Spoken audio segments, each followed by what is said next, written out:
ગુજરાત પ્રદેશ parliamentary board દ્વારા આજે Junagadh municipal corporation માટે ભારતીય જનતા પાર્ટીના ઉમેદવારોની યાદી જાહેર કરવામાં આવી છે.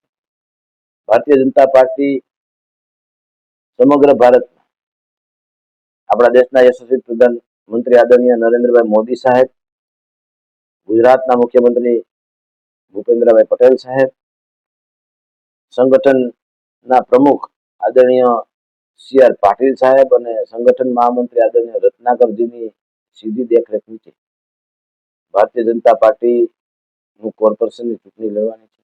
ભારતીય જનતા પાર્ટી હંમેશા વિકાસની રાજનીતિ, ગત 5 વર્ષમાં થયેલા કામો, આટલા સમયથી ભારતીય જનતા પાર્ટીનું જે શાસન જુનાગઢમાં હતું કોર્પોરેશનમાં, એ વિકાસની રાજનીતિને લઈને આગામી દિવસોમાં કોર્પોરેશનની ચૂંટણી જીતશે. અને આ નો રીત આવી શકે છે. નો રિબીટ કોઈ દી પાર્ટી શબ્દ વાપરતી.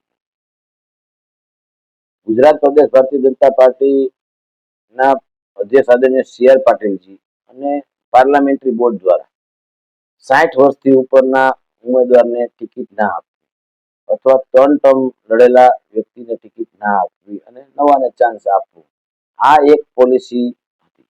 પણ નો રિપીટ શબ્દ ભારતીય જનતા પાર્ટી કે વાપરતી નહીં અને એનું ચુસ્તપણે ભારતીય જનતા પાર્ટીની પાર્લામેન્ટરી બોર્ડે પાલન કર્યું છે. અને જે ચહેરાઓ આપ્યા છે એ હું એવું માનું છું કે 75% જેવા ચહેરાઓ નવા આવ્યા હશે. 15 થી 18 લોકો જૂના બાકી સમગ્ર નવા ચહેરા સાથે. હા, ભારતીય જનતા પાર્ટી 60 સીટ ઉપર